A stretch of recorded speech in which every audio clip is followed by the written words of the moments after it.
10 ఏళ్ల కాలంలో మా 10 ఏళ్ల పాలనలో బూడిద నుంచి ఫీనిక్స్ పక్షిలాగా ఈ రాష్ట్రాన్ని ఎగిరింపజేసింది బీఆర్ఎస్. కానీ మీరు ఆ ఫీనిక్స్ పక్షిని బూడిద చేసిన పాపం ఈ 2 ఏళ్ల కాంగ్రెస్ పాలనది. అసలు మీరు ఒక్కటన్నా ఉన్నదా? స్కాములు తప్ప స్కీములు ఉన్నాయా మీ గవర్నమెంట్లో? మేడారం గురించి ఏదో గొప్పగా చెప్పిండ్రు. మేడారం టెండర్లలో ఏం జరిగిందో మేం చెప్పలే, మీ కేబినెట్ మంత్రి గారి కుమార్తెనే చెప్పింది. ఆ టెండర్ మాకు దక్కిందని కోపంతో టెండర్ను రద్దు చేశారు. ఆ టెండర్ను ఆర్ఎండ్బి శాఖకి ఇచ్చి పొంగిలేటి గారు దక్కించుకున్నారు అని మీ కేబినెట్ మంత్రి బిడ్డే చెప్పింది కదా. మేడారం గురించి ఏమో చెప్తుండ్రు. నాసి రకం పనులతో 4 రోజులకే మేడారం పనులు నేలపాలైనాయి. మేడారం పనుల మీద స్కామ్ జరిగింది. టెండర్ల మీద ఉన్న ప్రేమ మీకు పనుల మీద లేకుండా పోయింది.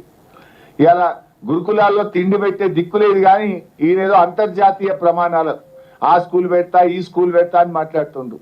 నీ పాలనలో 160 మంది పసిపిల్లలు, గురుకుల పిల్లలు ఇవాళ చనిపోయినటువంటి పరిస్థితి. తిండి సరిగా పెట్టక పిల్లలు బుక్కులు పెట్టి చదువుకోవాల్సిన పిల్లలు రోడ్ల మీదకి వచ్చి ధర్నాలు చేస్తున్నటువంటి పరిస్థితి. గురుకుల పిల్లలకు కడుపు నిండి అన్నం పెట్టలేని నువ్వు ఏదో ఇంటర్నేషనల్ స్కూళ్ళు నేను విద్యను ఉద్ధరించిన అని చెప్పి ఇవాళ బడ్జెట్లో చెప్పేటట్టు ప్రయత్నం చేసిండ్రు. సరిగా పెట్టుబడులు అయితే మళ్ళీ గవే కట్టుకథలు. పెట్టుబడుల విషయంలో అన్ని అంకెలే తప్ప వైట్ పేపర్ రిలీజ్ చేయడానికి ఇప్పటికీ చాలాసార్లు అడిగినాం. ఏ కంపెనీ పెట్టింది, ఎక్కడ పెట్టింది, ఎన్ని ఉద్యోగాలు వచ్చినాయి, ఒక వైట్ పేపర్ రిలీజ్ చేయమని బీఆర్ఎస్ అడిగింది. ఇప్పటిదాకా వైట్ పేపర్ రిలీజ్ చేయలేదు. కేవలం అవే కట్టుకథలు పెట్టుబడుల విషయంలో ఇవాళ బడ్జెట్ ప్రసంగంలో చెప్పారు. మేమేదో విదేశాలకు పోయినాం, పెట్టుబడులు తేవడానికి పోయినాం అంటుండ్రు. వీళ్ళు విదేశాలకు వెళ్ళింది పెట్టుబడులు తేవడానికి కాదు, వీళ్ళ అక్రమ సంపాదన విదేశాల్లో పెట్టడానికి విదేశీ పర్యటనలు చేస్తున్నారు తప్ప విదేశాలకు పోయి వీళ్ళు పెట్టుబడులు తెచ్చింది అయితే ఏమీ లేదు. ఇంకా ముఖ్యమైన విషయం,